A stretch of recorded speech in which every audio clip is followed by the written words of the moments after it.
Coming up next on Kids TV and Me, author, illustrator, and children's television enthusiast Joshua Stauffer will be talking to you today about this.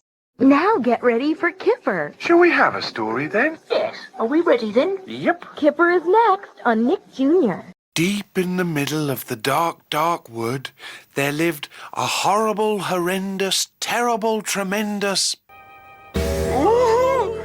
Oh, what is it? What is it? Don't let it get me. Don't let it get me.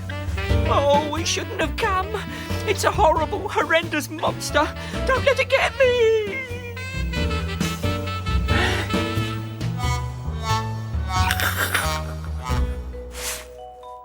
Hello everybody, Joshua Stauffer here, back with, the wrong microphone. Hang on, let me fix that here.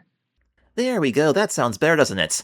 Let's try that again. Hello everybody, Joshua Stauffer here, back with another episode of Kids TV and Me. And today, it's Kipper time! For two reasons. Number one, it's the second Saturday of the month. And number two, these next 3 episodes of Kids TV and Me are all going to be about Kipper. I'm celebrating Kipper this summer, which happens to be my favorite cartoon show from the UK. Although it is kind of a weird time to be talking about a show like this, since here in the United States we're celebrating the 250th anniversary of our country. Last week was 4th of July, so for those of you listening in the US, I hope you guys had a fun day last Saturday, even though I wasn't here. I'm trying to scale back over the summer so I can catch up on some other things.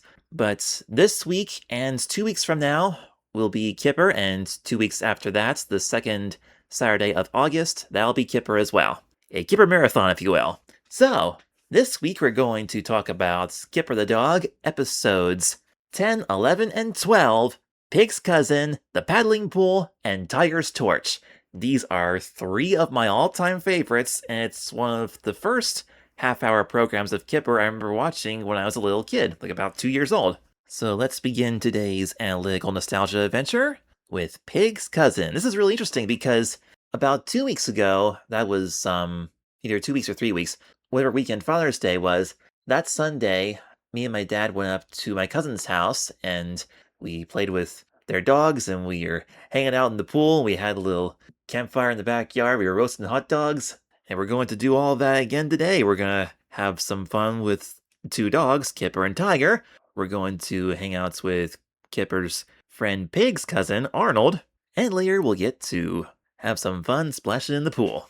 Lots of fun summer adventures in store for us today. So without further ado, let's begin our discussion about Pig's Cousin. Here we go. Now, all 3 of today's episodes were written by the original author of the Kipper books, Mick Inkpen. He wrote most of the first 12 episodes. Also worth mentioning, all 3 of the segments in this episode were released on VHS in 1999, 99, in the Snowy Day and Other Stories collection. It was either 99 or 2000. The first 3 VHS releases of Kipper that were sold in the US, what they did with those was each cassette had 4 segments, and they were all in order as they appeared on TV. So the first one, The Visitor and Other Stories, had the first 3 segments of the first program, The Visitor, the Umbrella, and the Seaside, and then the first segment of the second program, Nothing Ever Happens. And then it continues in the next video, Pig's Present and Other Stories, with the final 2 segments of the second program, Pig's Present and the Rainbow Puddle, and then the first 2 segments of the next program, The Butterfly and the Bleepers. The final segment of that show came out in Snowy Day and Other Stories. It began with that one, and then we got all 3 stories from program number 4, Pig's Cousin, The Paddling Pool, and Tiger's Torch, which we're going to talk about today. And later in 2004, Pig's Cousin was released again on VHS and DVD in the collection titled Kipper Helps Out. Also in 2004, The Paddling Pool was released in the Water Play collection on VHS and DVD. And finally, Tiger's Torch was released on DVD in 2005 in the Puppy Love collection, which was actually the very last VHS and DVD ever released of Kipper the Dog in the US. Now then, Pig's Cousin. First thing we see is Kipper's front door, and we hear the doorbell ringing. The bing, almost sounds like an extended bicycle bell. And there's Pig looking through the mail slots to see if Kipper's there. And the door slot closes, and with a little squeak and a bang, he rings the bell again, looks inside the Mail slot again. Mail slot closes once again, and we immediately cut to outside. And then Kipper opens the door and sees his friend Pig outside. And there's another little pig in a stroller. Now, you and I already know that that's Arnold, but this was Arnold's very first appearance on the show, so this will be interesting. And Kipper says hello to Pig, and Pig says, I've got to take my cousin Arnold to the park to feed the ducks. Boring. Do you want to come? Kipper says, yeah, all right then. Hello, Arnold. I know, I'll bring my kite. Pig sounds a little bit like Tiger in this episode. I guess Chris Lane hadn't quite figured out how to, differentiate the two different characters yet. At this point, I don't think we've had any episodes with Tiger and Pig on screen together. That wouldn't happen until the Conquer Tree, which we talked about last month. There's two things about the way Pig talks that I always thought were kind of funny. First of all, I think I mentioned this before, Pig always calls Arnold Oddled. When I was little, I always thought that meant, like, odd as in different, and old as in silly old thing. Odd old. And whenever Pig says a word that has a silent G in it, you can always hear the G. Like, for instance, just now, he said boring, but the way he said it sounded like borig. And every time Kipper says thing, it's always thing. If I hear any more like that, I'll point it out to you, of course. And Arnold's holding a paper bag, which probably has bread in it since he wants to feed the ducks. So there they are walking along. Kipper's pushing Arnold's stroller, and they're heading into the park with the big green gates. Really nice entranceway there. And there's the edge of the duck pond. There's 3 ducks standing there. Well, 2 are standing, one of them's in the water. And as Kipper, Tiger, and Pig approach, we hear the ducks quacking.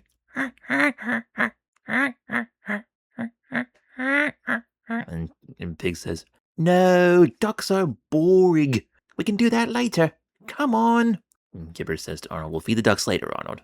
And Arnold's sitting there eating little pieces of bread, I guess. Like, we can't really see what's in his hand, but he keeps, munching on something, and he reaches his hand in the bag and puts something in his mouth. Those 2 little ducks are watching them walk away and looking at each other. Oh, and Arnold's looking back towards the ducks as they roll away from the duck pond. At least Arnold's not making a upset fuss or anything. It's just staying silent.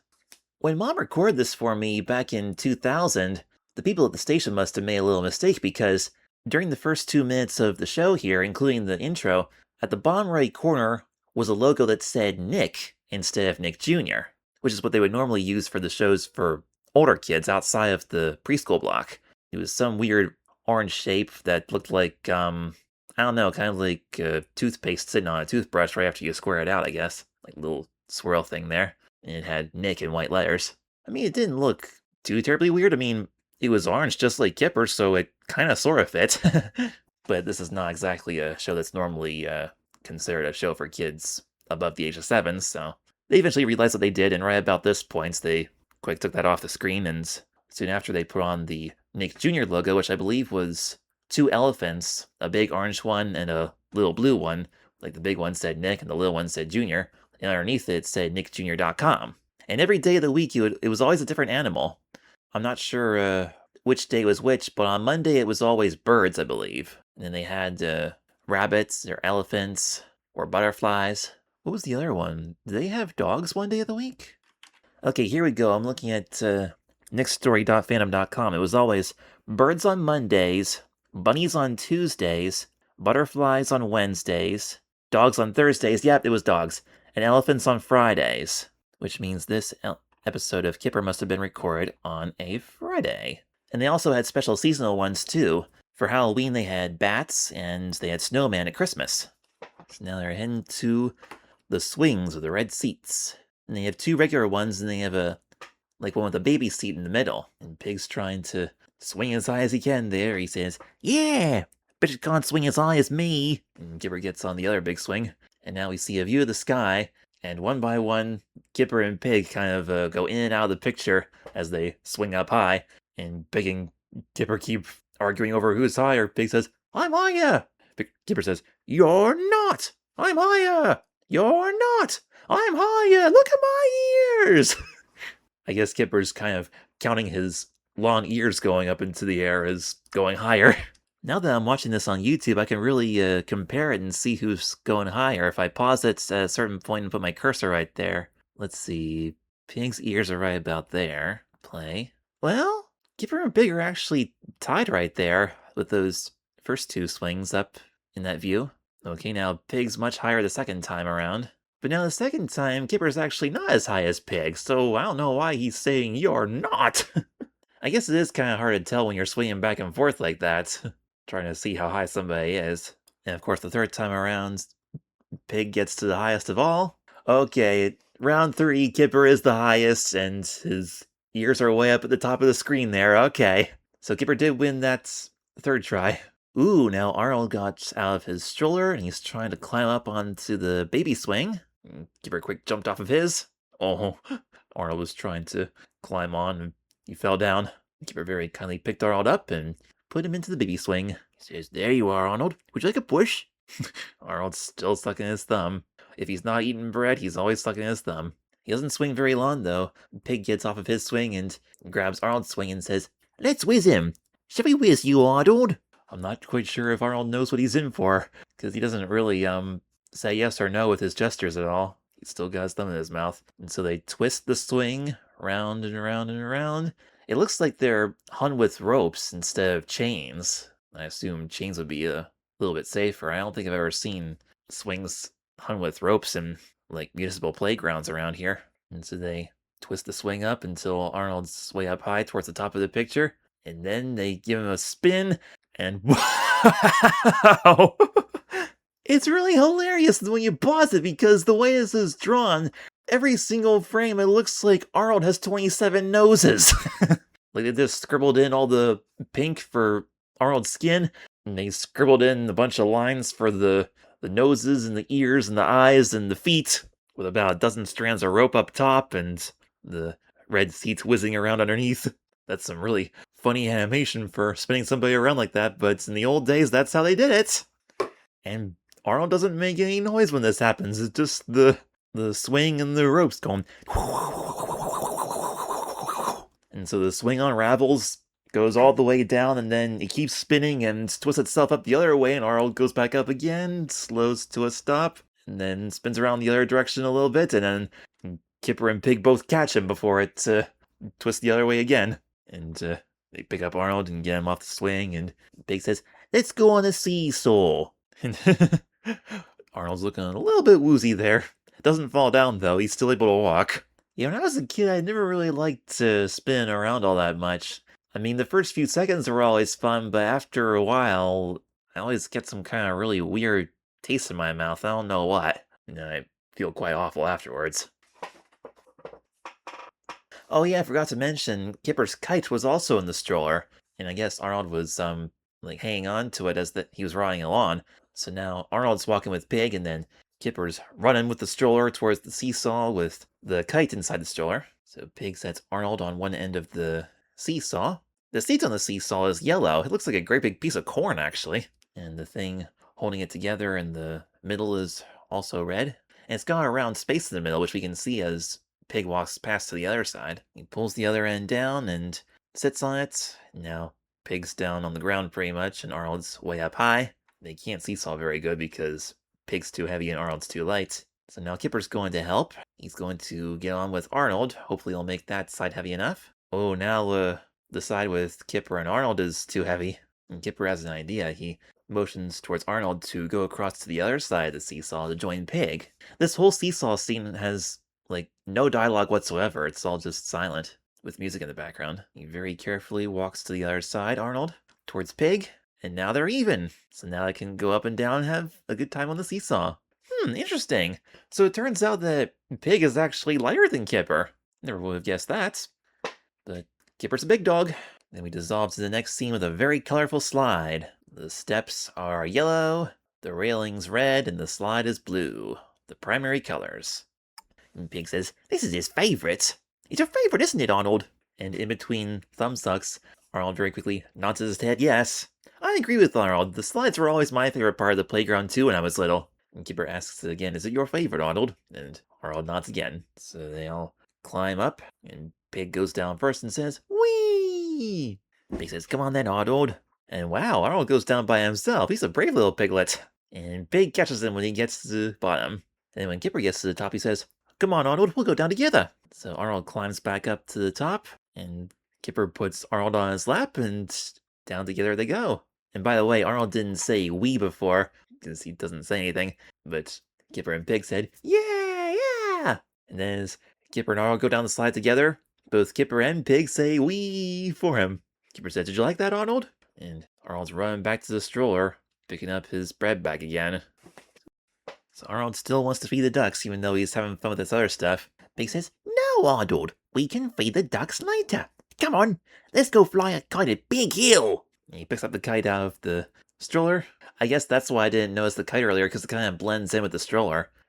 Like, the design's made up of 4 triangles, 2 of which are the same color as the seat in Arnold's stroller, that shade of blue, and the rest are like kind of a turquoise green. There they are at Big Hill, going up to the top, and Kipper's carrying Arnold on his shoulders. Pig's pushing the stroller. Kipper finally puts Arnold down when they get to the top and says, whew, there we go, Arnold. Should we fly the kite now? And Arnold nods yes. When I was a kid, I always thought nodding meant no, like the word nod, because you would think that if nod and no both start with the letter N, then they would mean the same thing, because people often say that shaking your head means no, like left and right, but the fact is you can shake things in any different direction, up, down, left, right, in, out, upside down, whatever. But as a child, it took me a while to realize that nodding means yes, and shaking your head means no. Nodding is up and down, shaking your head is left and right. I think. I'm pretty sure that's what it is. You can correct me if you want to. And Pig hands Kipper the kite and says, here you are. You do it. I'm exhausted. And Pig flops down Arnold's stroller. Goodness. Pig looks a little bit big in that stroller, but not too terribly big. And Kipper hands Arnold the roll of string, says, here you go, Arnold. You hold this. And then he picks up Arnold and says to Pig, and you hold this. And then just plops Arnold right into Pig's lap. Pig says, oh, mind the bread? Because he'd been holding the bag of bread in his lap a second ago. At first I thought Pig meant like saying to Arnold, do you mind if I hold the bread? But I think when he said mind the bread, he meant like, watch out for the bread. You're about to sit on the bread. Arnold's little smiles are so cute in this. Wow, when they show the full view of the hill, the outlines of the characters are really thick, so they must have like zoomed all the way in on a tiny picture there. So Kipper's holding the kite now, and he's running along and tossing it into the air, and he says, hold the string tight, Arnold! Now the kite's in the air, it's flying, and Kipper's jumping up and down cheering, and Pig's cheering too, even though his face isn't moving. Kipper runs back to Pig and Arnold in the stroller and says, look at it, go! And then the stroller nudges a little bit, like that. Like it kind of goes forward a little bit. I'm in a chair with wheels in case you didn't know. And little by little, the kite is pulling onto the roll of string, which is being held by Arnold, who is being held by Pig, who is sitting in the stroller. And so now the stroller's moving a little bit. And Pig's looking down at the wheels and says, look, it's pulling us along. There's another word with G at the end, along. He says it's pulling us along. And while the thing's moving, Arnold's still trying to suck his thumb. And then as the stroller inches closer and closer to the hill, it's about to start rolling down pretty soon, and Pig says, hang on, Arnold, we're going for a ride! And there they go! And Kipper starts chasing them. Wait for me, he says. Oh, this is the funny part. There they are rolling down the hill. And then Kipper tries to hold on to the stroller, and he's got his feet on the back of the stroller, so they're all rolling down the hill saying, whoa! My goodness, this is crazy! As the stroller goes down the hill really fast, the wheels are going clickety clack, clickety clack, clickety clack, clickety clack, all the way down the hill. And Kipper's kind of losing control of the stroller. It's kind of leaning left and leaning right as if it could topple over any second. I wonder how they were holding the bread bag, because Pig had both of his hands on Arnold, and Arnold was holding the kite string with one hand, and he had his other hand in his mouth. Arnold must have quite grabbed the bread bag at one point, where we couldn't see with that small angle. And oh no, there he goes! Arnold's going up! Hey, how appropriate. We were just talking about a situation like this in the previous episode of Frog and Toad, the kite. Arnold's going up in the air, holding the kite string with one hand and the bread bag with the other. And Kipper's shouting, Arnold! Hang on! Don't let go! Yeah, if you're up in the air like that, you definitely don't want to let go, or else you're going to fall pretty far and hurt yourself. Especially when Arnold's as high up in the air as he is, because I guess Frog and Toad and their friends, they were fairly close to the ground when they let go. Because didn't they let go to finally get back on the ground? and then the kite just kind of floated back down to them. I think that's what happened.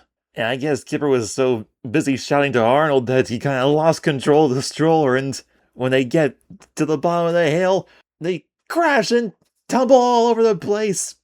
Pig falls out of the stroller, and they're all tumbling all over the place. Sheesh! That's gotta hurt! Yeah, the entire first half of this episode was very chill, not a whole lot happened. But now this part here got really exciting. And so they just abandon the stroller and they start chasing Arnold across the hills. He's still flying way up there, but Pig can't chase him fast enough. Out of breath, he says, "He's no good. He's getting away from us."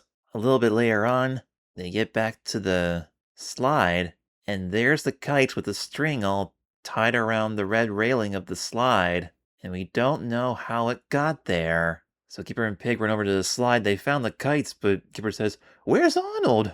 Now Pig's really worried. He says, "Oh dear, what's happened to him? He must have let go and got squished. Oh." Okay, that seems a little confusing to me when I was little. When I was like 2 and 3 years old, I always thought that Pig was saying, like, "I got squished," meaning that he was still sore from that tumble at the bottom of the hill where they crashed out of the stroller and everything. But no, wow, Pig is thinking that Arnold must have let go of the kite string and fell down and killed himself, aka got squished. That's a pretty interesting way to mention possible death in a kid's show. Got squished! Man, that is dark, but kind of cute too. Also, the fact that the kite was all wrapped around the slide railing made me think that if Arnold had let go of the kites, then wouldn't the kite have just flown away for 10 miles? Way past where Arnold let go? I mean, unless the wind died down right away and then just landed at the slide and got the string tangled. Or maybe the wind blew the kite into the railing round and round there until it was tied. I don't know. But I always thought that Arnold simply flew with his kite and then just, when the wind calmed down, landed there at the slide and then wrapped it around the railing himself and then just walked off. So anyway, Pig is so worried right now that he doesn't notice that there's a duck walking along right there, and the duck is eating something off the ground, and now the duck is climbing up the slide steps and tapping at each step with his beak going, "That is really funny." and the duck goes down the slide and flies away. That is hilarious. And then Kipper follows the duck up the slide and then back down, and he picks something up. He says, "Pig, I'll bet these crumbs are Arnold's." He says, "You know, from the loaf." He's holding breadcrumbs. Oh, from Arnold's bread bag. Perhaps Arnold has been eating bread along the way, and he went up the slide and down himself. Yeah, Arnold was definitely there. So he might have put the kite there himself for safekeeping. And I don't know if he was following a duck or if he just knows his way back to the duck pond himself. I mean, you know, Arnold is little, he never speaks. Like, he's a smart little piglet. And Kipper and Pig kind of underestimate him. So Kipper and Pig are looking down the ground, and Pig says, "Look, there's one." Probably sees another breadcrumb. "And another one," which means, "and another one." But when I was 2, the way Pig said it, I didn't have a clue what he was saying. It sounded like, "and down the wag," which doesn't make any sense at all. I mean, it sort of made sense that it sounded like the word down was in that sentence because Pig's pointing down at the breadcrumbs on the ground there, and he's with a dog, and dogs wag their tails, so, and there's a dog following him. So that was my 2-year-old logical thinking there as to what Pig said, but nope, it was, "and another one." Another one. Yeah, Arnold's retracing his steps. He went back to the seesaw. They're following the trail there, and Pig's sort of walking across the seesaw. The one that's on the ground is closest to him, and he walks onto it, and the other side lowers down, and he jumps off of it. And Kipper says, "Here's one," when they get past the swings. He actually sees more than one. There's lots of them. And sure enough, yep, there's little Arnold sitting there at the duck pond. He's got his bread bag with him, and he's tossing little pieces of bread out to the ducks, and he's doing that in between each bite, because Arnold's feeding himself as much as he's feeding the ducks. He's been feeding himself all day with that bread. It's funny how Arnold kind of snorts when he eats. He goes, and you can see his nose moving like that when he chews. And Kipper and Pig found him. There he is, Arnold! And Kipper looks happy, and Pig is looking, I don't know what that expression's supposed to be. Like, I don't know, half of him seems like he's glad to see Arnold again, and the other half is a little bit disappointed that Arnold got away before with the kite. Like, he's slightly annoyed with Arnold for running off to the duck pond by himself, but at the same time, Pig is glad to see Arnold again. And Kipper can kind of tell that Pig looks a little uneasy, because he kind of glances at Pig once or twice with a little bit of concern. And then he finally says, "Let's have a go then, Arnold. Give us some bread." And so Arnold holds out the bread bag to Kipper and Pig, and the three of them feed the ducks together, and the three of them also eat some bread themselves.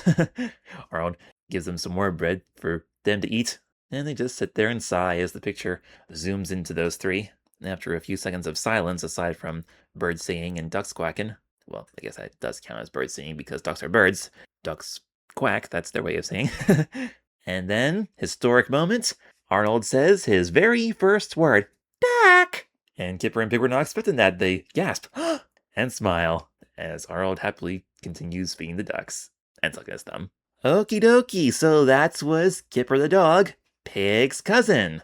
And that was one of my absolute favorite episodes of Kipper the Dog when I was a kid. You might be thinking, well, why? Hardly anything happened in that episode, except for that crazy thing with the stroller and the kite and the hill tumble and all that.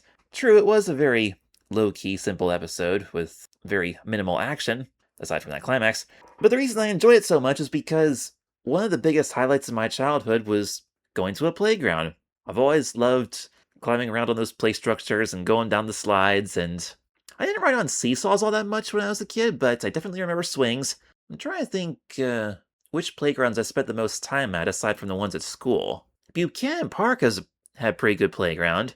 I'm pretty sure they had swings there, and they have a very interesting slide at Buchanan Park. I don't know if that slide is still there or not, but it might be. I should check sometime. But they had a slide that was like, it was not high off the ground at all. It was actually sitting right on a steep hill. So like there's no ladder or steps or anything that you have to climb. You just gotta climb to the top of the hill and get on the slide and slide right down. Yeah, Buchanan Park in Lancaster, Pennsylvania, right next to Franklin and Marshall College, that park has some excellent hills. Some of the biggest public park hills in the county, actually. In fact, those hills are Lancaster's most popular place for sledding. Every winter when I was a kid, we always went to Buchanan Park and we would sled down those hills. And there were always lots of kids there. So yeah, we went there a lot. I think that was the most common park that we went to. There's also Lancaster Community Park not far from my house. Oh yeah, and Millersville Borough Park, which is now Freedom Memorial Park, right next to John Hurst Village Market in Millersville, not far from where I live. We went there too. There's also a place right next to Park City Center called Lawns Park. That's the park right across from where Wegmans is now, and they have a great big amphitheater there, like a really fancy bandstand.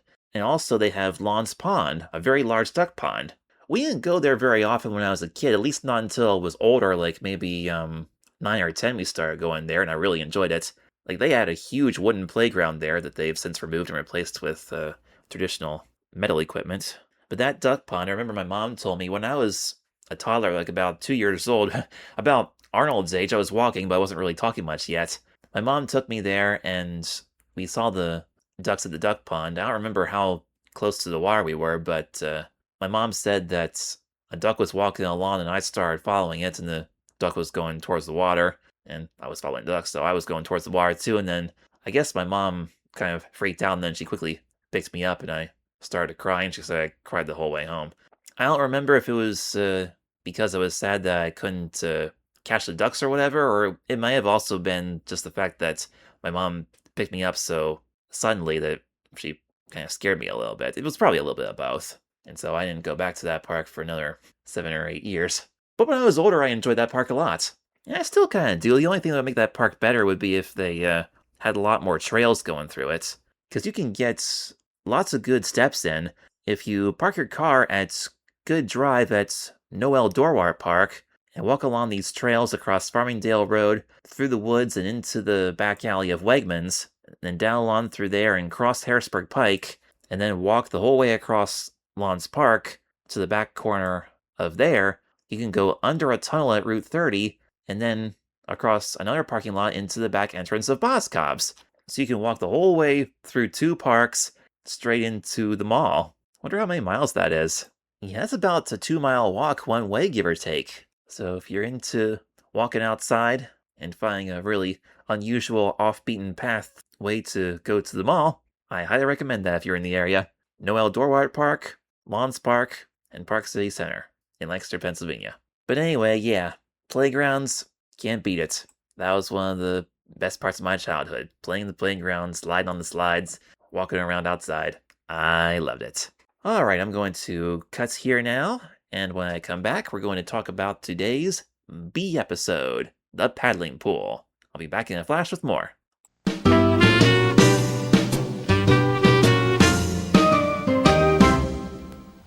Alright, everybody, let's take a dip in the paddling pool. Kipper the Dog, Season 1, Episode 11. First thing we see is Kipper's back door. I believe this is the first time in the series that they showed the back door. Kipper comes outside and he says, "Phew, it's hot today."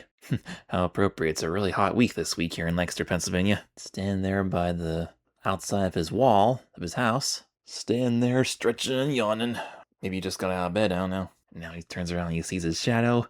He plays with his ears and kind of poses like a skater for a second there. And jumps up and down. And then he stands on his head. And laughs at himself as he wiggles his feet in the air. He eventually gets tired of the shadows though and says again, "It's really hot." When we were roasting hot dogs at my cousin's place, it made me think of this.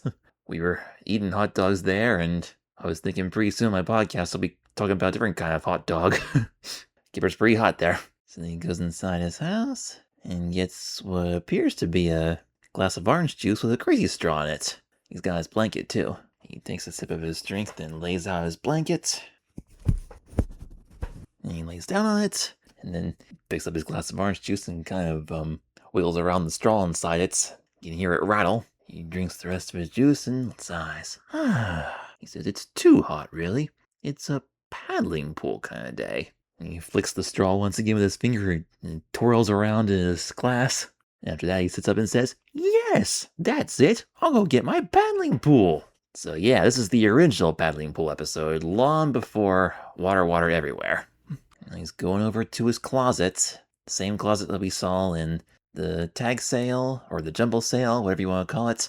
And also, what was the other one? The costume party. He opens it up, and of course it's full of all his toys. This was many episodes before Pig got rid of all his junk. Yeah, there's everything in there. The magician's hat, his books, arts and craft supplies, sporting goods, his kite, the same kite we just saw in the A episode, some musical instruments.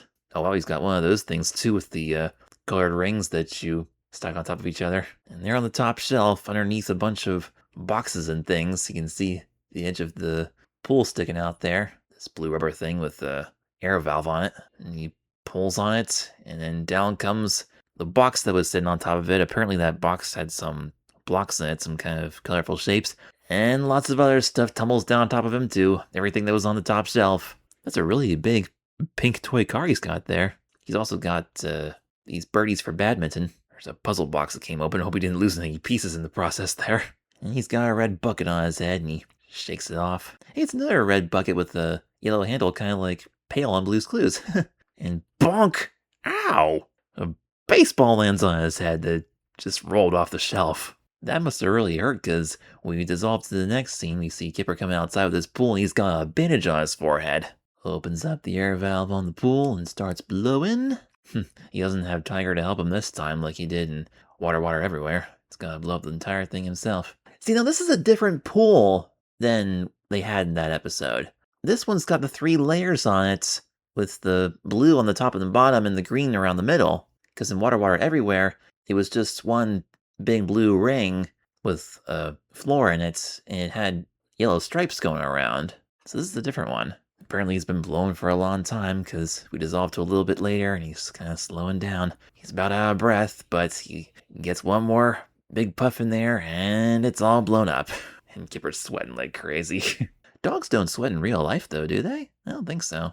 I think my dad told me not too long ago that they don't. Kipper's exhausted, he flops down on his blanket and lies down on it for a few seconds. Yeah, in case you haven't gathered, this is not the kind of episode that you can just turn on in the background and listen to. Like, pretty much everything is on the picture. Like, there's almost no words whatsoever. It's just Kipper talking to himself. There's no Pig or Arnold or Tiger or Jake or anybody.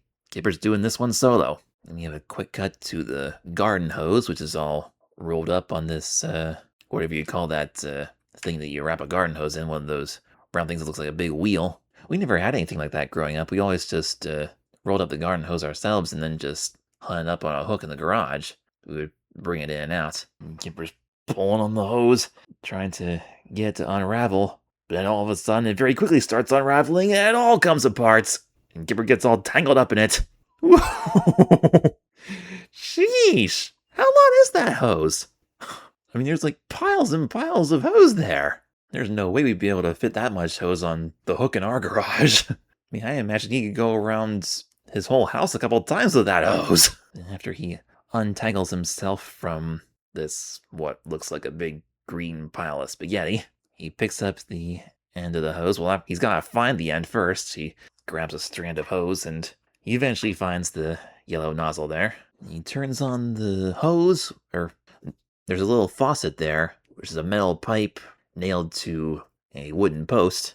This reminds me of when I was a little kid. We used to water flowers, and we had this faucet thing right next to our deck, and we would, like, Dad would let me turn it on and put the watering can underneath it and refill it, and we'd water the flowers, and we'd also put the hose up there if we wanted to fill up the pool or wash the car or something. So he turns the water on. He's waiting for the water to come out, which of course is going to take a while considering how long that hose is. But it doesn't take quite as long as I thought it would to come out, because it soon starts spraying in his face. And he jumps and he drops it. Then the hose is kind of waving around all over the place, spraying water everywhere, and Gibber's trying to catch it. He collapses on top of it, finally has a hold of it, and says, "Got you!" So he's holding the hose and he starts running away past the big pile of hose, and then we hear some music in the background, and he says, "Ice cream!" So I'm guessing there must be an ice cream truck going by, which we can't see, it's just off camera. But when I was 2 years old, I just assumed that Kipper finally got his hose, and now that he's got it, he can just leave the hose in the pool and get some ice cream while it fills up. It never occurred to me that there might be an ice cream truck going by off panel, but I assume there is, since Kipper's running pretty quick for it. That hose is so weird. When he leaves it in the pool, it's kind of still moving around like it's a snake. I mean, it's still filling the pool, that's good, but it ain't staying still all that much. Also, that jingle for the ice cream truck, is that like a common sound effect that they used in multiple cartoons and shows? I feel like I've heard this one somewhere else before. Ice cream!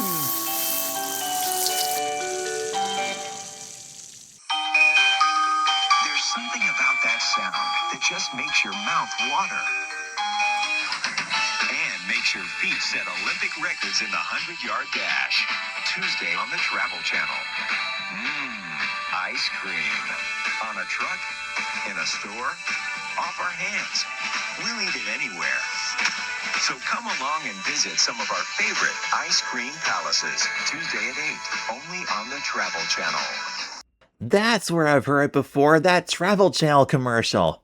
I wasn't sure at first because the pitch was a little bit different, but I'm pretty sure it's that same music track. They sound very much alike.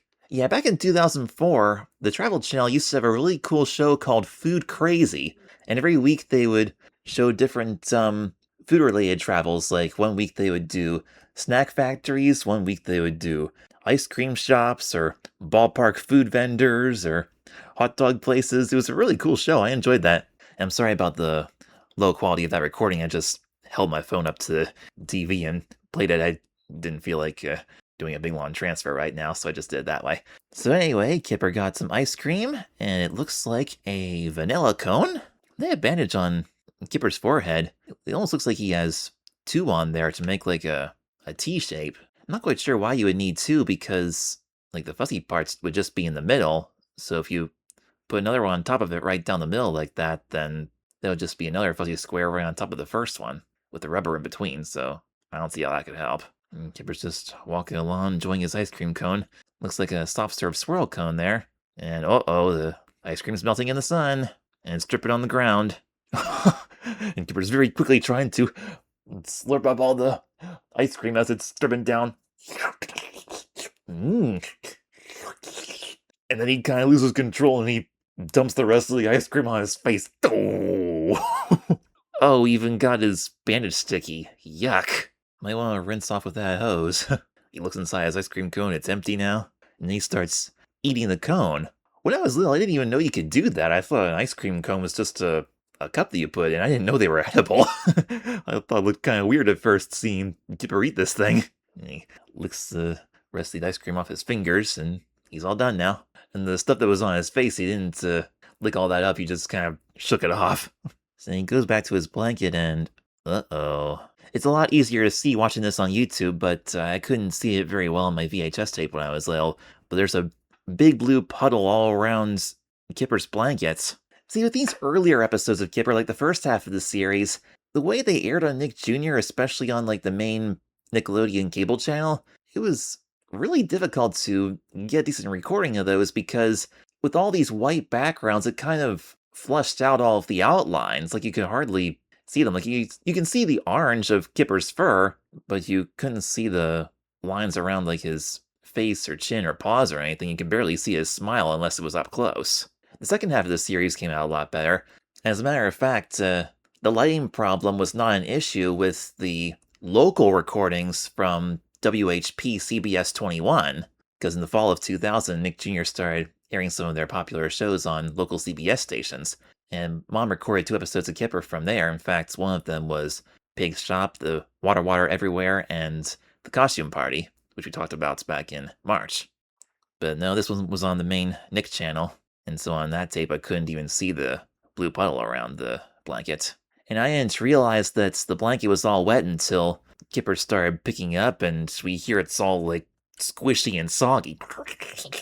He says, "Oh no!" And also we can see a reflection of Kipper's feet in that puddle in this shot here. Yeah, there, now we can see the reflection of the blanket too. So at that point when I was little, I knew the blanket was wet, even though I couldn't see the puddle. Oh no, this is a really disturbing picture here. The swimming pool was all flat, and apparently the water had poured all out of it. And the hose is still running, it's just shooting straight up into the air now. But that was another thing I couldn't see on my original tape until Kipper stood in front of the water and started turning it off. Then you can see the beam of water kind of slowing to a trickle past the front of the pool there. So I was able to see that. And of course I can hear the water running too until he turned it off. And then Kipper says, "It must have a puncture." At the age of 2, I didn't know what a puncture was, but like the first couple years that I watched this, I thought Kipper said that it must have a pump germ. Like pump as in pumping air into it, and germ as in like sickness. And so I figured maybe Kipper thought the pool got sick and collapsed and couldn't hold air anymore. Like I figured maybe a pump germ is something that's like an illness that causes something to lose all of its air. And Kipper crouches down towards all the pile of rubber there, the dead pool, and he hears a hissing sound. Now at first I thought the hissing was either part of the music, like some kind of maraca shaking thing, like instrument that they were adding to the music, or maybe the hissing was just regular VHS tape static. But when he goes down to the pool up close, the hissing is a lot louder, and it turns out that sound is the air coming out of the pool. And sure enough, Kipper says, "Yes, it's leaking. Oh, how am I going to mend that?" In other words, how is he going to fix it? He scratches his head trying to think. He peels his bandage off of his forehead, which I imagine must be a little bit difficult when you got a hairy forehead like Kipper has, or furry rather. Ouch, ouch, ouch! He looks at the bandage and says, "Aha!" Which makes me wonder why he peeled the bandage off in the first place, because it seems like he came up with the idea to use it to fix the pool after he peeled it off. Well, maybe his hand just came across it as he was scratching his head thinking, and then, for whatever reason, he just decided to pull it off at that moment. Definitely a good idea, Kipper. If a bandage on your forehead got ice cream all over it, you don't want to keep it on a wound for too long, because that would just be really gross. And of course, he puts his bandage onto the paddling pool. He says, "Perfect!" and pops the lid off of the air valve again and starts blowing. Alright, now we fade to black, and here comes the next scene. It almost looks like we're starting the episode over again, because there's that same shot of the back door. Same music, too. The do-do-do-do-do-do-do. There's a lot of music in this episode because there's, like, no dialogue whatsoever. And here comes Kipper again. And this time he's got a white towel instead of the usual one that he uses in his bed. I imagine he's gotta wash that thing now. It probably got muddy laying there outside. I don't know if all of this stuff is it in the... No, it can't be in the grass if there was that much reflection with the water puddles. So maybe he just put his pool and blanket on the driveway or something. I mean, we can see an outline of grass along the wall at Kipper's house in the beginning when he was doing the thing with his shadows. But we haven't really seen any other grass since then, aside from the garden hose scene where the thing was unraveling like crazy. And, well, no, this part here where Kipper finished blowing up, or finished getting the water started and then dropped into the pool to get the ice cream, that has a kind of some green paint around the pool, so I guess the pool is in the grass. Yes, I don't know if the blanket was in the grass or on concrete or asphalt, but either way, that blanket should definitely be washed before you sleep with it again. And he's definitely going to need that blanket in the next episode. So anyway, he's got a different towel now, he's got his rubber ducky, and a much fancier drink. My goodness, it looks like a gosh darn martini glass right there. And it's got a little orange on the side and a pink greasy straw and a little umbrella in it. Wow! What is he drinking this time? Some kind of blue stuff. Is it blue raspberry Kool-Aid or something? I don't know if they have Kool-Aid in the UK, but maybe something like that. I can't imagine it would just be water. It's too blue for that. So he goes over to the pool, which is now filled with water once again. And the bandage is still there. No leaks. He tosses his ducky into the water, sets his elegant beverage down. Oh, and did I mention he has sunglasses on? He picks up his hose and turns off the water, but then gives the ducky a little squirt and it bobs around. And tosses the hose away, lays the towel on the edge of the pool, and then he gets into the pool and says, "Ooh, ow, ooh, ooh, ooh, ooh." I guess that means that the water is cold and he's struggling to get used to it for a few seconds. I thought that had something to do with his injury with the bandage that he had earlier, but the water's not touching his forehead, so that can't be it. Seems kind of strange that he would say ow when he's getting into cold water. Hope he didn't hurt anything else today. And I guess the pool got a little bit overfilled because as soon as Kipper gets in, a bunch of water sloshes out the sides. But once he's in, he's settled in, he relaxes and rests his head on the towel, which he's using as a pillow. He reaches down and grabs the pink crazy straw and stretches it all out so it's long. And he just lays there, sipping on his beverage, and doesn't even have to pick up the glass because the crazy straw's that long. Just laying there, chilling in the pool. Nice summer day. Then all of a sudden, a shadow falls over Kipper. "Oh no! The sun's gone in," he says. He lets go of his crazy straw, and it kind of just hangs there above the glass, but it's really tall now. And you will not believe what happens next. Something's fallen from the sky, and it ain't rain. Then we hear a little ding on the martini glass, and a bunch of other little ding ding ding dings. They're hailstones, as Kipper calls them. The same kind of hailstones that we saw in the igloo episode. When I was little, this made no sense to me at all. Like, isn't hail supposed to be kind of like a winter thing? Like, who ever heard of falling ice from the sky in the middle of the summer? At least that's what I thought. According to Google, summer hail is a common localized weather phenomenon that occurs when strong thunderstorm updrafts carry raindrops high into the freezing layers of the atmosphere. Despite warm surface temperatures, these powerful storms generate ice that falls too quickly to melt completely before hitting the ground. so apparently it can still be well below freezing way up in the sky even though it's hot down on the ground. And these hailstones look like they're about the size of marbles. And the way they're drawn in the animation, they kind of remind me of the kind of lights with a chain switch that we saw last month in Sleepless Night.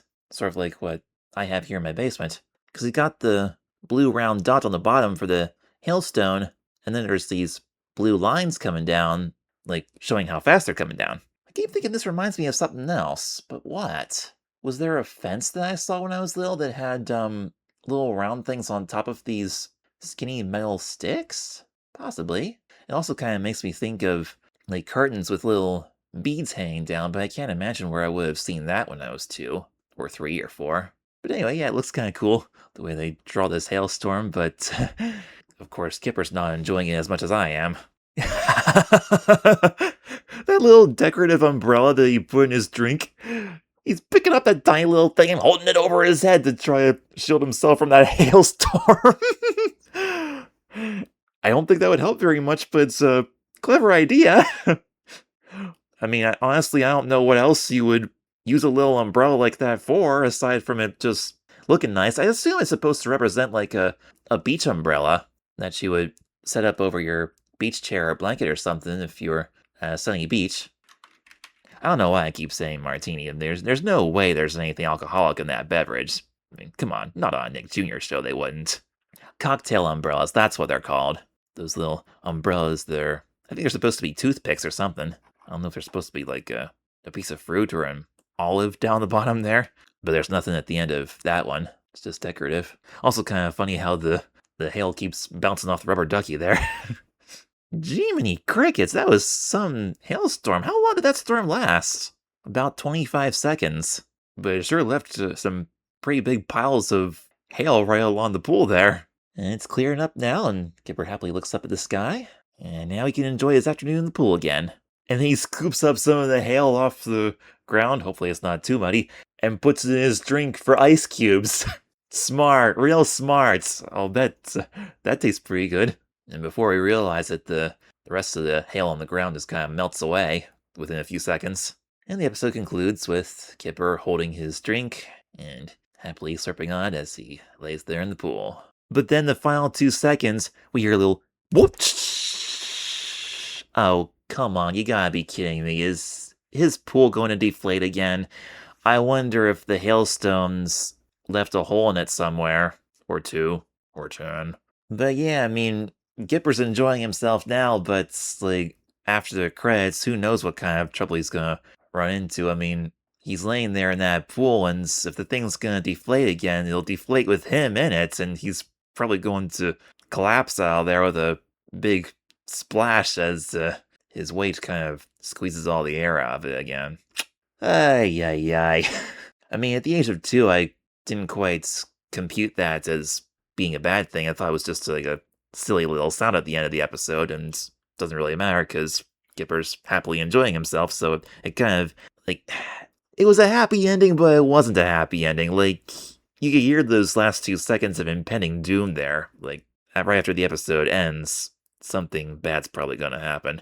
But yeah, Kipper's having kind of a rough day there trying to enjoy his summer day off, trying to cool off in the pool and working so hard to get everything ready, and all those obstacles in between with the pool leaking and the ice cream mess, and then that hailstorm. My goodness, what a day.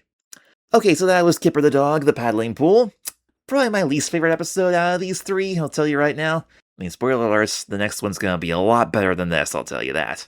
I mean, it wasn't terrible. It was very chill and low-key. Like, nothing overly scary or dramatic happened. Like, even when those bad things did happen, like the pool deflating and the hailstorm, they didn't, like, accompany it with any, like, sad or scary music or anything, and Kipper was disappointed, but he didn't get, like, overly upset. Like, he didn't, like, get mad or really sad or anything like that. So yeah, it was a very okay episode. Definitely not my favorites, but one that I certainly remember seeing a bunch of times when I was little. One of the most memorable ones, for better or for worse. But yeah, when I was a little kid, I always enjoyed playing in the water. Like I said, we had a small kid pool that we used to set up in the backyard. It wasn't inflatable, though. It was just like like a hard plastic tub kind of thing that we would just keep in the garage, just lay up against the wall, and then we would drag it out and turn on the hose and fill it up with water. And I have some pictures of me playing in that pool when I was a toddler, and a little bit of video too. As for the ice cream, though, I actually had a ice cream cone this morning. I picked one up on the way to work because it was kind of hot out. Lancaster Sweet Shop has some really nice ice cream. Lancaster Sweet Shop on Duke Street, right across from the City Hall. It's just a few buildings down from where the old public library used to be.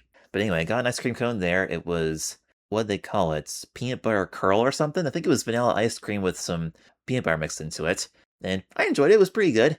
But mine did get a little bit messy too. I mean, I didn't get all over my face like Kipper did, but it did drip on the floor a little bit. And I ate it inside the shop, but it was like a dark colored wooden floor, so I was able to see where the drips were, and I wiped it out myself. I assumed they probably mopped the floors by now. They probably do it right before closing time, I would hope.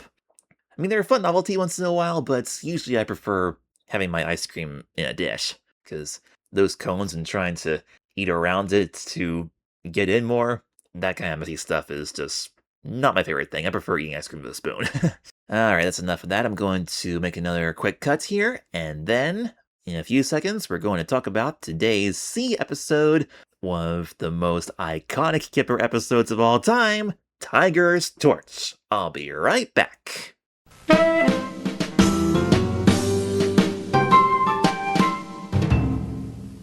Alright, let's do this. Tiger's Torch. Here we go.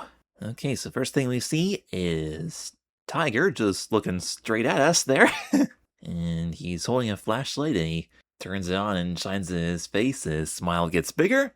And it's just a plain white background and the light's coming from the thing that he's holding. I mean, he calls it a torch, but to us in the United States, it looks very much like a flashlight. The light's coming from it looks yellow against the plain white background. And he's just shining it all around, walking around with it. And the music sounds like almost kind of like a slow, creepy version of the main theme song, like do do do do do do do do do do do do. And then Tiger kind of tosses his torch in the air and twirls, and goes do do do do do, and doesn't say anything. It's just him playing with his torch with the music in the background. And it does have a little button on the side, but this one shot here, it looks like Tiger twists the end to make the light go out. So I don't know if it has like this thing that you twist to make it like brighter or darker, and there's also a power switch in addition to that. I'm not sure how that one works. I think I've seen flashlights have like a twist on off kind of thing, so maybe that's what it is. Then we dissolve to the next scene, and Tiger has arrived at Kipper's house, and he's ringing the doorbell, and Kipper opens the door, and then Tiger shines the light right in Kipper's face and goes, "Ah!" Says, "What do you think of my new torch? It's good, isn't it?" And Tiger shines the light in Kipper's face a bunch more times and goes, "Meow, meow, meow, meow. The most powerful torch there is." And neither of them have said hello, and Kipper hasn't said a word yet. And Tiger just walks right in. Then we cut to Kipper's bedroom, or at least the room where he keeps his basket bed. And there's Big Owl and Hippo laying there, and there's the blankets that had just gotten soaked in the bee episode. He must have washed it and dried it by now. And off camera we can hear Kipper closing the front door. And Tiger's still playing with the thing and shining it all over the place. Meow, meow, meow. Of course, it isn't really dark enough yet. You should see it when it's dark. It's really good when it's dark. Do you want to go, Kipper? And he hands the torch to Kipper. Okay, so Kipper's trying to figure out how the thing comes on. And Kipper does try twisting the end, but that doesn't do anything. Probably because Tiger had just pressed the button to turn it off. Because then when Kipper does find the button, it does come on. So I guess it can go on and off either way. But with that in mind, if you do close the valve at the end, it's a good idea to remember whether or not the thing's actually on. Because if you just close the light with the valve but forget to turn the power off, it can still be on, not realize it, and then the batteries will just run out. And Kipper shines it on to his Big Owl, and he says, "It's very heavy, isn't it?" I was surprised when he said that, because when I was a little kid, I didn't know there was such a thing as heavy flashlights, but some flashlights can be pretty heavy. I mean, not the kind of small ones that kids usually play with, but there are some heavy ones. I liked playing with flashlights when I was a little kid. I wasn't really into the whole turning out the lights and shining it around kind of thing. But, like, just in the daytime, like, turning it on and off and looking at the light at the end. And immediately after Kipper points out how heavy it is, Tiger kind of cuts him off and says, "We can make it dark under here." He points to the basket bed. And so the two of them climb into the basket together, and Tiger's all wrapped up in Kipper's fancy blanket there. Once they're both in, they take the entire blanket and cover up the whole bed with it, with the two of them underneath, basically turning the blanket into a roof. And Tiger says, "Oh, what am I sitting on?" And it turns out there's a book sitting there in Kipper's bed, and Tiger had sat on it. And Kipper holds it up and says, "It's my book." And it has a picture of a ghost on the front cover. That's an interesting looking ghost there. I'm pretty sure that curve is supposed to be like a giant nose, and then the mouth is right underneath it, like kind of like a O-shaped thing. Ooh. I mean, at first glance, I guess one could assume that that's supposed to be a smile with something else at the chin, but I'm pretty sure it's supposed to be a giant nose. And also on the back of the cover, wait, the way the spine is drawn there, that almost makes it look like it should be the front cover. Yeah, that's an animation error. Because on the back cover, we see a picture of a house and a tree with the night in the background.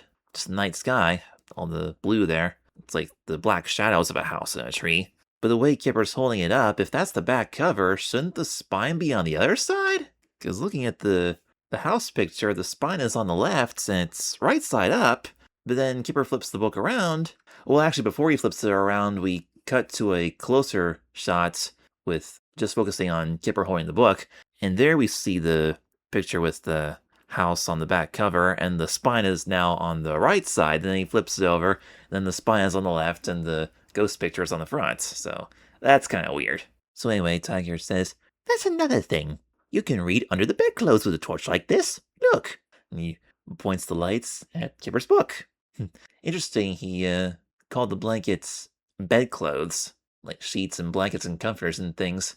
I mean, in the US, we usually refer to that as, like, bedding or linens, but bedclothes, that's an interesting word for it. It's like the clothes that you dress the bed with. That's kind of cool. It'll be interesting after I edit this to see if it's picking up the fireworks outside. I'm actually recording this on July 3rd, and here in downtown Lancaster, they're actually shooting off some fireworks off the rooftop of a restaurant called The Exchange, close to Penn Square. How long are those going on for? I'm looking at the website here, discoverlancaster.com. This event is from 8 p.m. till midnight. I don't know if those are the ones that I'm hearing, or if there's somebody down the street doing their own fireworks.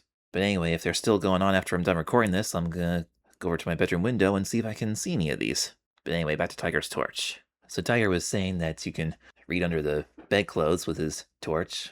And he says, "But it's much better at nighttime when it's really dark." Ooh, here's a really iconic line.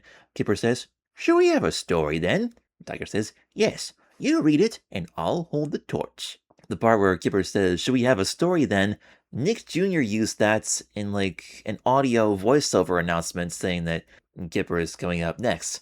Like if they did Blue's Clues before Kipper, like at the end of Blue's Clues during the credits, you would hear a voiceover saying, "Now get ready for Kipper." Then Kipper would say, "Shall we have a story then?" Then Tiger would say, "Yes, are we ready then?" And Kipper says, "Yup." The announcer continues, "Kipper is next on Nick Jr." This is the episode they got that from. They used that announcement a lot in the second half of 2000 and I believe the first half of 2001 during Kipper's final year on the air on Nick Jr. It actually wasn't on Nick Jr. for very long. It was only on for 2 years, I think, from 99 to 01. So Kipper opens the book and we see a picture of what looks like the woods at night. And then Kipper begins the story. "Deep in the middle of the dark, dark wood, there lived a horrible, horrendous, terrible, tremendous," and then Tiger interrupts him. "That's it!" And then they throw the blankets off the bed so we can see him in the light again. And Tiger says, "We'll camp out in the woods tonight. It'll be really, really dark in the woods." And Kipper seems to like this idea. And he holds his book again, and yeah, it is confirmed that the house picture is on the back cover and the spine is in the correct spot in that shot. And Kipper says, "I'll bring my book, shall I?" And the picture zooms into the ghost on the cover of the book with a little creepy tune. Doo, doo, doo. Then we transition to what is in fact the woods at night, the woods that Kipper and Tiger have traveled to, and they have a tent set up in the woods right there, and it's got feathers on top. It kind of looks like a Native American teepee. It's not a real teepee though, because this one's obviously more modern. It's got a zipper on it. And Tiger comes out and he's got his torch, turns it on, shines it around, shines it up in trees. And Tiger's looking kind of nervous now. He says, "Oh, I'm not sure this was such a good idea. It's getting an awfully bit dark out here." Or no, he just says, "It's getting awfully dark out here." I don't know where the bit thing came from. And Kipper comes out and he's eating what looks like a cookie. He says, "I thought that's what you wanted." Because Kipper assumed that the whole reason that they went on this camping trip was so that Tiger could play with his torchlights in the dark, but Tiger's thinking that maybe it's a little too dark. Tiger says, "Yes, but look, you can hardly see anything already. It's a good job I've got my torch." And Kipper says, "Never mind. Come inside and have a biscuit." And he crawls back into the tent, and Tiger follows. And Kipper's got this box of biscuits. They look like chocolate cookies. I understand in the UK, cookies are sometimes referred to as biscuits. When I was little, I didn't know that. Because here in America, we have these things that we feed to dogs called dog biscuits. And since Kipper and Tiger are dogs, I thought maybe it's a box of dog biscuits that they're snacking on. But no, they actually could be chocolate cookies, because that's what they look like. And chocolate biscuits. They look really good. So Kipper eats another biscuit and gives one to Tiger. And Tiger eats it, but looks like he's a little too nervous to thoroughly enjoy it. So Kipper pulls up the blanket to his lap, and he also brought Rabbit and Big Owl, and he asks Tiger which one he wants to hold. He says, "Do you want Rabbit or Big Owl?" And Tiger's pointing to the light outside. He says to Kipper, Do you think there are any bears in these woods?" And Kipper says, "I shouldn't think so." Shouldn't think so. Interesting way of saying I don't think so. I mean, I've heard of I should think so, but I shouldn't think so. That's kind of different. And Tiger looks outside again and says, "You think there are any wolves?" Kipper says, "No, of course not." Okay, so Kipper's holding Rabbit and Tiger's holding Big Owl. Kipper eats another biscuit and Tiger says, "What about bats?" And Kipper with his mouth full says, "Oh yeah, there's bound to be bats." And upon hearing that, Tiger clutches Big Owl really tight. And Kipper says, "But bats are okay. They don't hurt you." That is true, because on Reading Rainbow, in both the episodes Animal Cafe and Stella Luna, the guy in the bat cave said that bats are not dangerous animals. They're some of nature's most gentle animals. And next year on Kids TV and Me, we'll be talking about the Reading Rainbow episode Stella Luna, if everything goes according to plan. So Kipper is right. Bats don't hurt you. But when I was 2 years old and the first couple times I heard this, and Kipper said, "But bats are okay," I thought he said, "They don't have you." As in, like, the bats haven't, like, captured you yet, or they haven't attacked you yet. Like, they are where they are out there, and they're nowhere near you. They're not interested in hurting you. They don't have you. And so when I was 2 years old, I thought Kipper said, "But bats are okay. They don't have you." Like, they haven't caught you. But nope, that's not what he said. He said, "Bats are okay. They don't hurt you." That makes sense now. And Kipper grabs his book and says, "Do you want a story then?" Alright, this is what they came here for. Kipper opens the book. Tiger holds the light over it. And Kipper starts reading from the beginning. "Deep in the middle of the dark, dark wood, there lived a horrible, horrendous, terrible, tremendous..." And Tiger interrupts and, "Kipper, do you mind sitting on this side, near the door?" And so they switch places there. So now Tiger's sitting on the left, and Kipper's on the right, closer to the entrance. I guess Tiger didn't want to be the first one to get attacked by whatever might be outside, being so close to the door, so I guess he wanted Kipper to get closer to the door so that if anything drastic came their way, that Kipper could protect Tiger, or at the very least, attack Kipper first before Tiger got caught or whatever, I don't know. Kipper starts once again. "Deep in the middle of the dark, dark wood, there lived a horrible, horrendous..." Tiger says, Um, I'm just going to zip up the door. Oh my goodness, this is becoming a real running gag here. Those first few lines of that spooky book are some of the most iconic lines in the entire Kipper series, the deep in the middle of the dark, dark woods, etc. That is some unforgettable stuff right there. So Tiger crawls around and grabs the zipper and shuts the tent door, crawls back over to his spot and picks up Big Owl again and tucks the blanket in. And Tiger's looking a little bit more peaceful now. Kipper says, "Are you ready?" Tiger nods. Kipper says, "Are you sure?" Tiger nods once again. And so now this time, Kipper reads the first part of that sentence a little bit faster. And he doesn't even say middle of, he just says, "Deep in the dark, dark wood they lived." He points to every word on the page individually as he reads, even though he can't see the words, it's just lines. "Deep in the dark, dark wood they lived. A horrible, horrendous, terrible, tremendous." Then we hear, "Eek! Eek!" coming from outside. And the two of them jump. Kipper quick shuts the book. And Tiger drops his torch and turns off and says, "What was that?" And Tiger buries his face under the blanket and Kipper says, "Shh." And a few seconds later, he listens and says, "I think it's gone." That doesn't diminish Tiger's fear at all. He buries his whole body under the blanket with just his tail poking out and is wagging like crazy. I thought dogs only wag their tails when they're happy. Do they wag their tails when they're scared too? Google says that they do shake their tails when they're afraid, but the wag is usually stiff and slow and may have a subtle lean toward the left side. They hold their tail low to the ground or tuck between their legs when they're afraid. So that's what real dogs do with their tails when they're afraid. But here, Tiger's tiny little tail is basically vibrating back and forth to resemble like fearful trembling. And Kipper finally says, "Let's go and have a look." And he opens the zipper and Tiger's been like fearfully moaning the whole time like, "Whoa!" And he kind of reluctantly follows Kipper outside. So this time, Kipper's holding the torch. He's shining it around outside. Tiger says, "What can you see?" Kipper says, "Nothing." I don't know why, but for some reason, those feathers on top of the tents make me think of the NBC logo. Like the feathers of the peacock, you know? And they're very colorful. There's a blue one, a pink one, and a yellow one. And the tent itself is kind of like a light brown with a little bit more orange towards the top. And so there they are, walking outside. And Kipper's in the lead, shining the torchlight around. And Tiger's following close behind, still clutching Big Owl.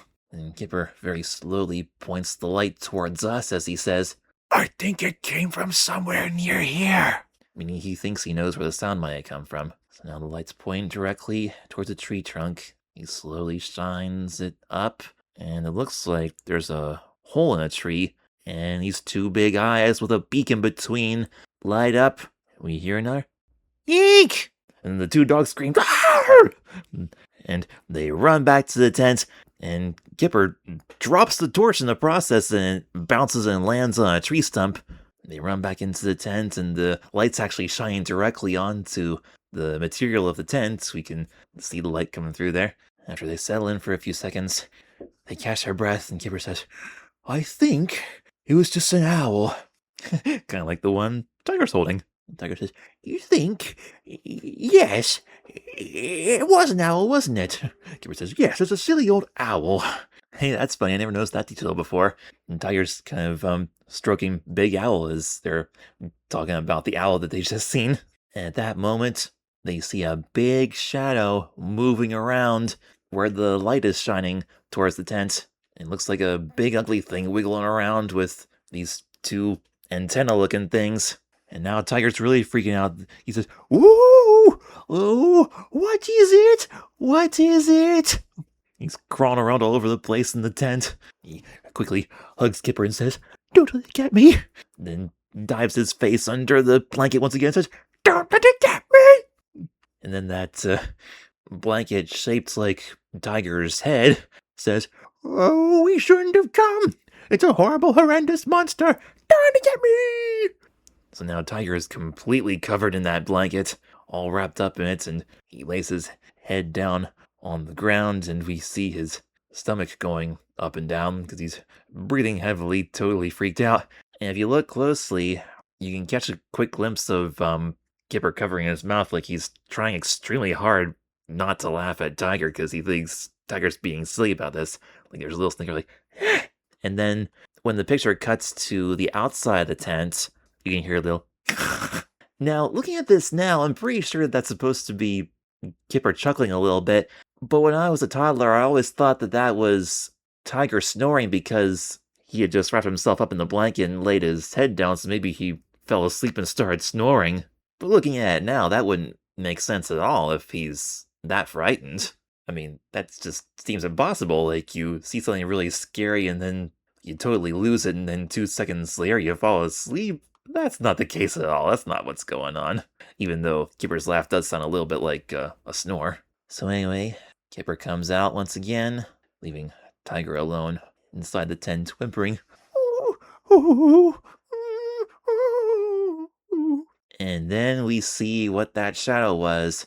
It was the torchlight sitting on the tree stump, and there's a snail crawling right in front of the light, making its shadow look really big on the tent. And it's not very long before Kipper finds it. He goes over to the snail, holds his hands down on the tree stump, and the snail slowly crawls onto his hand. And Kipper thinks the snail's kind of cute, and he tries to touch it. He reaches a finger out, and hey, I never noticed that before. One of the snail's antennas kind of retracted inside its head and then came back out. Do snails do that in real life? Wow, I guess they can. Huh. I did not know that. I mean, I always knew my entire life that they curl up inside their shells, but I didn't know their antennas can go inside their heads like that. I mean, the snail is kind of difficult to see against the dark blue background in this shot here on Kipper, so that's probably why I never quite noticed that. But that's really interesting. And actually, I think most snails have eyes at the end of those antenna things. Which kind of makes sense because on Franklin, that's where there's a character on Franklin named Snail, and he had eyes at the ends of the upper antennas right there. So that makes sense. Sort of like how people open and close their eyelids. They tuck them in like that to like protect them and keep them safe and clean, kind of like how frogs do. They tuck their eyeballs inside and out. And so Kipper's playing with the snail, trying to touch it, but every time his finger gets close, one of the antenna goes in. Ooh! And he does it one more time, and then the whole snail very quickly goes inside the shell. I don't think they go into their shells that fast in real life, do they? Like, it's just a split second it goes in. Oh, Google says that snails can retract into their shells incredibly fast, often in a fraction of a second, using a powerful muscle called the columellar muscle. Columellar. Yeah, I thought it was just exaggerated for the cartoon, but yeah, apparently they can do it that fast. Alright, so Kipper picks up the torch and walks back towards the tent, and then holds his hand up in front of the light and watches the snail slowly come back out of the shell. And Tiger's still inside under the blanket, trembling like crazy and whimpering. And Kipper suddenly comes in, holding the torch in one hand and the snail in the other, and says, "I found the horrible, horrendous monster." "Look, Tiger." And Tiger pokes his head out from under the blanket, and he sees Kipper holding the torch and the snail, and shines it against the wall, and he can see the snail's shadow, and then he sits back on the blanket and lets out a sigh of relief. Oh. And so we transition to the next scene, and okay, there's Kipper and Tiger tucked in the blankets, and Tiger's still holding Big Al, and Kipper's still holding the rabbit. And there's the snail crawling around on top of the pages of the book. There's two things going through my mind with that image right there. Like, either A, that snail is probably getting half a dozen paper cuts trying to do that, or B, that snail is leaving a lot of slime on Kipper's book. That's kind of disgusting, actually. Oh, here's the other half of what Nick Jr. used for that audio announcement. And Tiger says, "Are we ready then?" Kipper says, "Yup." So now Tiger's gonna read the book this time. He begins. "Deep in the middle of the dark, dark wood, there lived a horrible, horrendous, terrible, tremendous, doot, doot, doot, doot." And that's it. The final notes of music interrupted Tiger. And that was the end of the episode, but we're not done yet. I have one more thing to point out. The tent is wide open. I don't know if it's actually open in real life or if the animators just drew the tent flaps open so that we can see that's there inside. But they're not in the woods anymore. The tent is set up inside Kipper's house, and the basket bed is right next to it with Mr. Snake. And the picture slowly zooms out, and we see Kipper's bedroom window. And wow, this is a very important scene right here. This is the only time in the entire series where we can actually see what the outside of Kipper's house looks like. Like, they're showing the wall and the roof and the chimney and everything. Like, we never see anything like that. Like, occasionally we see the doorway and a few little bricks here and there, but they never show the entire wall, let alone the roof. Like, pretty much everything on this show is just a plain white background, but this shot here is really beautiful. Like, we see the house and the trees. Like, this shot right here looks exactly like the picture that was on the back cover of Kipper's ghost book.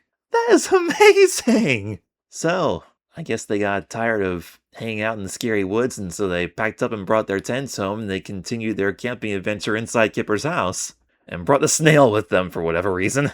But yeah, that's the end of the episode, and I mean, we never found out what happens next in that book. Deep in the middle of the dark, dark wood, there lived a horrible, horrendous, terrible, tremendous something. But as far as the context of the Kipper episode, I guess we could assume that that mystery was kind of solved. I mean, they found a horrible, horrendous, terrible, tremendous snail, which turned out not to be so horrible or horrendous at all. But yeah, that is absolutely an unforgettable line right there. Deep in the middle of the dark, dark wood, there lived a horrible, horrendous, terrible, tremendous. But I've quoted that a few times. Like, if we go on a hike in the woods, I sometimes say to myself, deep in the middle of the dark, dark woods, and I just point out whatever I see. There was this tree, or that bird, or that flower, or whatever interesting things I see in there, deep in the middle of the dark, dark woods. But usually when I go on hikes, I don't see anything horrible, horrendous, or terrible, or tremendous. Just a little food for thoughts for the parents who are listening to this. Like, next time you have a really hard day and you get stressed out and you feel like cussing in front of your kids, instead of swearing, you can try saying horrible, horrendous, or terrible, tremendous. If your kids are Kipper fans, they'll understand how you feel. Because when you think about it, anger usually stems from fear, and like a parent who is angry or stressed out is often afraid that things are either not going to turn out as well as they hoped, or that they're afraid that their whole day is ruined or something. So yeah, that's something you might want to keep in mind. Instead of swearing, you can say horrible, horrendous, or terrible, tremendous. Alrighty, so that was Kipper the Dog, Tiger's Torch. Fantastic episode. Some would say this was probably one of the scariest episodes of the series, but as a little kid, didn't really scare me all that much. I think the only time I've ever slept in a tent when I was a kid was one time when I was, I think, 10 years old. Me and my dad set up a tent right out here in our backyard in the city. Like, we had a pretty good sized backyard back then. We still do. I mean, it was not quite the size of a suburban yard, but like, it was like right on the city line. Like, if there's no leaves on the trees, you can see the skyscrapers at Penn Square out in the distance. But yeah, it was fun. We set up a little tiny grill in the backyard. We made hot dogs and marshmallows. In fact, we went on a hike together, me and my dad. We hiked over to the Wise Market at Manor Shopping Center down the street here, because we didn't have marshmallows, and we went over there to buy some. So we hiked, we had dinner outside, and then we slept outside. And it actually rained that night. We were safe and dry inside the tent, but I remember the rain waking me up and hearing it on the tent like that. And I'll never forget the birds that I heard that morning waking up in the tent. I believe it was a cardinal. Yeah, it was a cardinal. Yeah,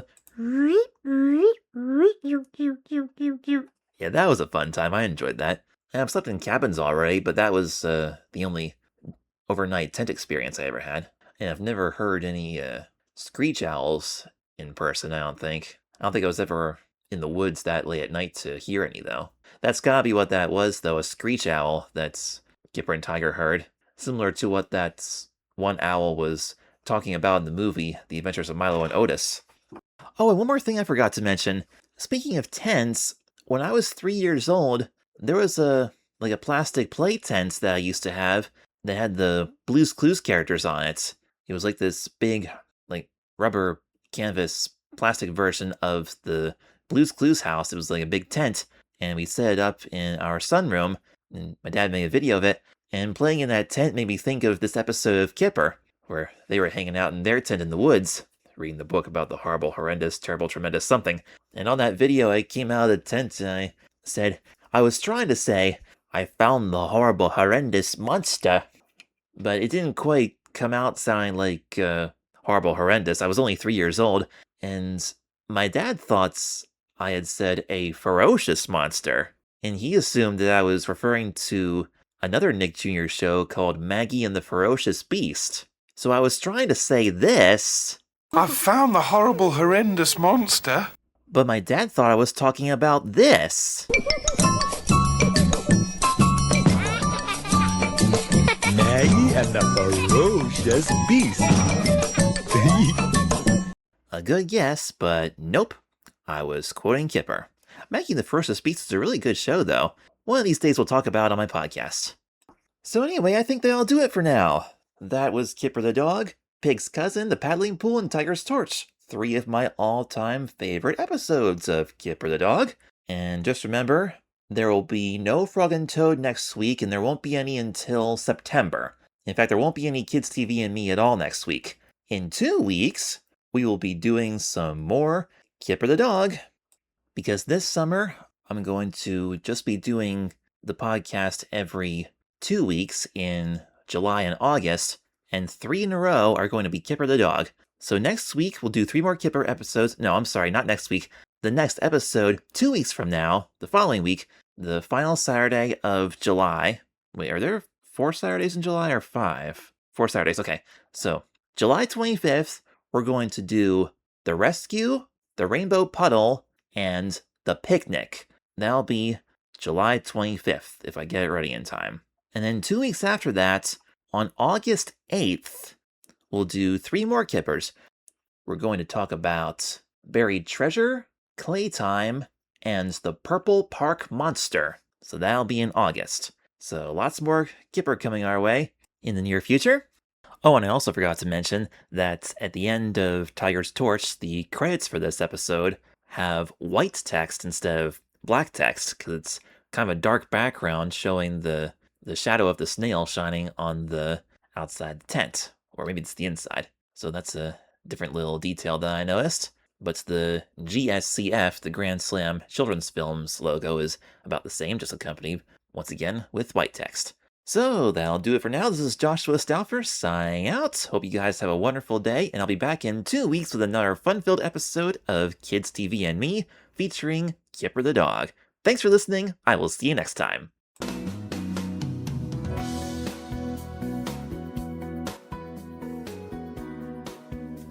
Kids TV and Me is a fan-made podcast, and it is not affiliated with any of the programs, production companies, or networks mentioned on the show. My primary goal of this podcast is to shine the spotlight on some of the lower stimulation alternatives to traditional children's programming, and to help you make smart decisions about your kids' screen time. If you are enjoying this podcast, don't forget to like and subscribe. And if your podcast provider has a comment section, let me know your thoughts on the topics we've talked about today. To keep the conversation going, you can also leave me a message on Instagram at Joshua Stauffer Creations and on Substack at joshuastauffer1.substack.com, where you can also read my Little Joshua webcomics, my book, Meet Zoe Richards, and now the sequel, Zoe's Friends. Remember to always pay close attention to what your children are watching, and as always, don't be childish, but stay childlike.